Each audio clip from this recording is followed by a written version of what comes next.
એકવાર આ કાચી કેરીનો મુરબ્બો ચાખશો ને તો દર વર્ષે આ રીતે જ બનાવશો. ઉપવાસમાં કે દીકરીઓના અલુણા વ્રત માટે બેસ્ટ છે અને બન્યા પછી આખું વર્ષ સારો રહે છે. જય શ્રી કૃષ્ણ મિત્રો, હું છું કલ્પના. તો કાચી કેરીનો મુરબ્બો બનાવવા માટે મેં અહીં 4 મીડિયમ સાઇઝની કેરી લઈ લીધી છે. એને છોલીને આપણે કટ કરી લઈશું. જ્યારે ટુકડા કરો ને તો થોડા મોટા મોટા રાખજો. આ રીતના ટુકડા રાખવાના છે. અને જુઓ મેં બધી કેરી કાપી લીધી છે, એનું આપણે માપ કરી લઈએ. તો ટોટલ અહીં મેં જુઓ તમે કેરી કાપ્યા પછી 312 ગ્રામ છે. હવે એને ગરમ ઉકળતા પાણીમાં આપણે નાખવાની છે અને અધકચરી આપણે એને બાફી લેવાની છે. જુઓ, બાફતી વખતે ધ્યાન રાખવાનું છે, આ રીતે ચક્કુથી કટ થઈ જાય તો તરત જ આપણે એને પાણીમાંથી બહાર કાઢી લઈશું અને ઠંડુ થવા દઈશું. આ પાણીમાંથી તમે શરબત બનાવી શકો છો. એક નાના બાઉલમાં થોડું કેસર લઈશું અને ગરમ પાણીથી એને પલાળીને સાઈડમાં રાખી દઈશું. સાથે મેં અહીં કાજુ અને બદામ લીધા છે, એને આ રીતે મોટા મોટા ટુકડામાં આપણે કટ કરીને સાઈડમાં રાખી લઈશું. અડધી નાની ચમચી એલચીના દાણાને પણ અધકચરા વાટીને સાઈડમાં રાખી દઈશું. હવે ખાંડનું પ્રમાણ જોઈ લઈએ. 312 ગ્રામ આપણે કેરીના ટુકડા છે તો આપણે 400 ગ્રામ ખાંડ લઈશું. ખાંડનું પ્રમાણ થોડું વધારે રાખવાનું છે. એને એક આપણે કઢાઈમાં લઈ લઈશું. અડધો કપ પાણી નાખીશું અને ખાંડ ઓગળે ત્યાં સુધી આપણે સતત એને હલાવતા રહેવાનું છે.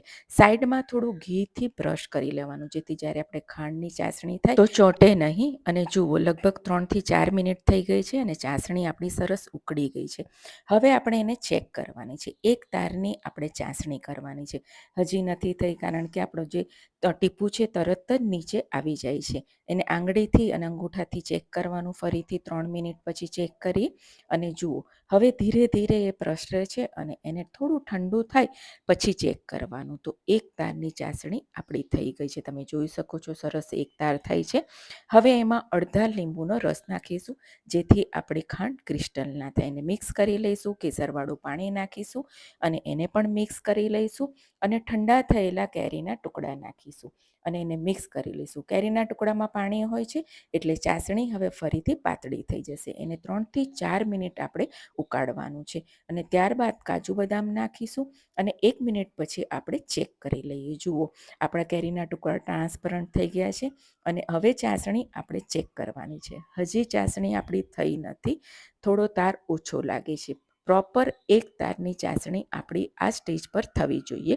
એને 1 મિનિટ માટે ફરીથી મેં કૂક કરી લીધી છે. ફરીથી ચેક કરીએ અને તમે જોઈ શકો છો, એક તારની ચાસણી થઈ ગઈ છે. ઠંડી થશે એટલે વધારે ઘાટી થઈ જશે. ચાસણીનું ધ્યાન રાખવાનું, બહુ ઘાટી પણ ના થવી જોઈએ, બહુ પાતળી પણ ના થવી જોઈએ. હવે એમાં એલચીના દાણા નાખી દઈશું અને મિક્સ કરી લઈશું અને ટોટલી ઠંડી થવા દઈશું. ઠંડુ થાય પછી તમે જોઈ શકો છો, ચાસણી સરસ ઘાટી થઈ ગઈ છે અને પ્રોપર રસો પણ રહ્યો છે. જો તમારી ચાસણી બહુ ઘાટી હશે ને તો ગઠ્ઠો થઈ જશે, એટલે ચાસણી થોડી આ રીતના એકતારની જ રાખવાની. હજી ઠંડુ થશે, હજી રહેશે તો વધારે ઘાટું થશે. અને જુઓ, પ્રોપર એકદમ ટ્રાન્સપરન્ટ અને એકદમ સરસ મુરબ્બો બન્યો છે. આ મુરબ્બાને તમે આખું વર્ષ કાચની બોટલમાં રાખીને રાખશો ને તો સરસ રહેશે.